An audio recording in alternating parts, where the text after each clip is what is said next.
Welcome back to Fink's Garage. It's been quite a while. Well, welcome back. No, I didn't go anywhere. I didn't forget about you guys. It's been really busy. As you can see, my face is so dirty. But it's been a busy summer. And actually, I've started a new business, so I've been putting a lot of my time into that for the last 2 years. So that's why I haven't posted in almost 6 months, especially about the car. I haven't posted in a while, but right now I'm at the garage, and I'll show you exactly everything I've gotten done today, and gotten done in the last couple of months. It wasn't much. Most of the work I've done is literally in the last 2 days, and I'll explain it all once I show it to you. All right, welcome to the garage. This is the car as you know it. Doesn't look like much changed, but I had to remove the transmission out again. It turns out the automatic transmission, if you put the starter plate, which is that little plate that goes between the engine and the transmission, it turns out that you have to grind down where the starter is and make it fit, because if you don't do that, it doesn't fit. Then you gotta take it all out and do it again, and that's what I ended up having to do. Right, so now I got all the wiring on this side done. There's a couple of wirings I'm not too sure about, but then they could be for the, what do you call that? The air box that comes here. So I'm going to leave that. The other thing is, this is a wiring harness out of a 99 Eclipse Spyder GS like mine. But I'm wondering if the throttle on the 99s are different, because this one has a connector here inside, and the harness isn't equipped with it. I have this one that's not connected, and I'm almost positive that's for the mass airflow. I have this one, I'm pretty sure that's for the cold air, or the air temperature sensor. And other than that, I've got, I don't know, this one that's not connected. No, that one's connected. This one that's not connected, which I'm not too sure where that goes. And this here. So, if you know where those go, please let me know, because I am stumped. Alright. So, tomorrow I'm going to record another video. Today I just did this. I got my starter finally in. I had to put the transmission back in, which was a heck if you're doing it by yourself. I had to... Once I had all that, I have the bolts and everything for the torque converter in. I have the inspection plate on. I have this cross member. Everything's bolted in. Everything underneath is done. On this side, I have the axle actually in. So as you can see, I have the axle in. On this side, if you're a DSM owner and you own an Eclipse like this, you obviously understand when I say that this son of a bitch doesn't want to come out. I've done everything, and it doesn't want to come out. It's gone to the point where it kind of like mushroomed itself over there. So now what I gotta do is I gotta take the wheel off. I bought a whole brand new axle. See that box back there? That's an axle, a wheel bearing. So I'm gonna replace the wheel bearing, I'm gonna replace the axle, and I'm gonna get somebody to just cut it off and torch it out, and it'll be done with. All I'm gonna use out of it is the knuckle and the bolts that came off of the old wheel bearing. I have the spark plug wires. I have them in the trunk of the car. I didn't want to put them in until I was completely ready. Tomorrow I think I'm gonna try and do a first start. So it's exciting. We'll be able to see exactly 2 years of work if it actually does something. I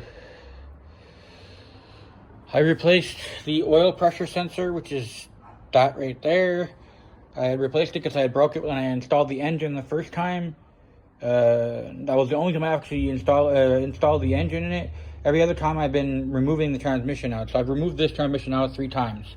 The first 2 times was because when I installed the original time was to get it here, so the way the engine can sit in it properly, and there was no torque converter in there. It was just what it was. The second time was to make sure that everything was in there properly and everything was installed, and the third time was now. so that's good. I got the battery box stuff that has to go in. I gotta check all my ground wires.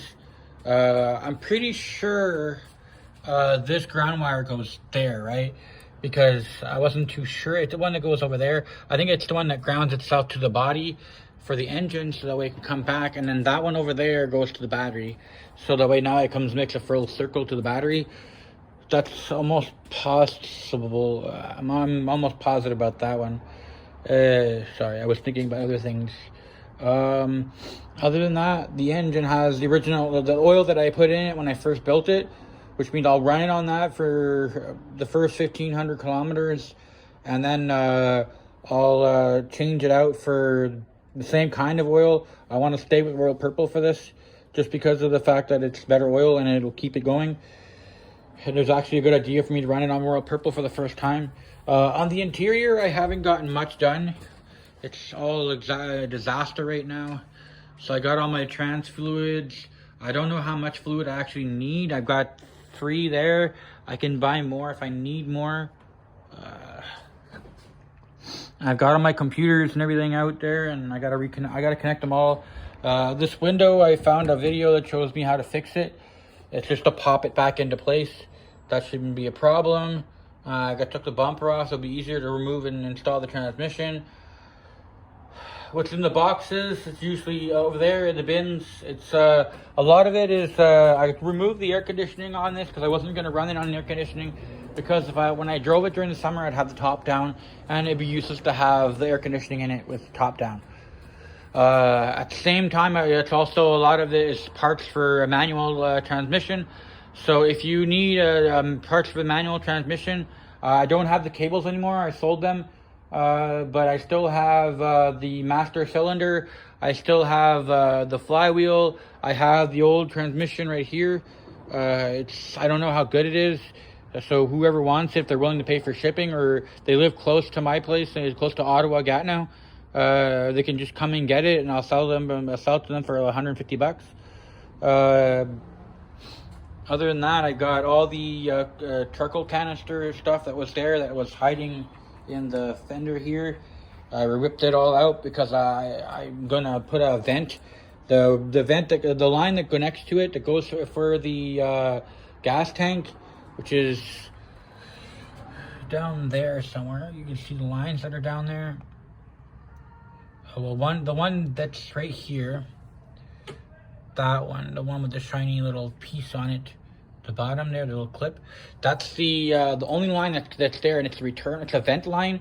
So I got myself a little tiny vent. It's like a blue vent, and it allows air to come out, but doesn't allow anything to go back in.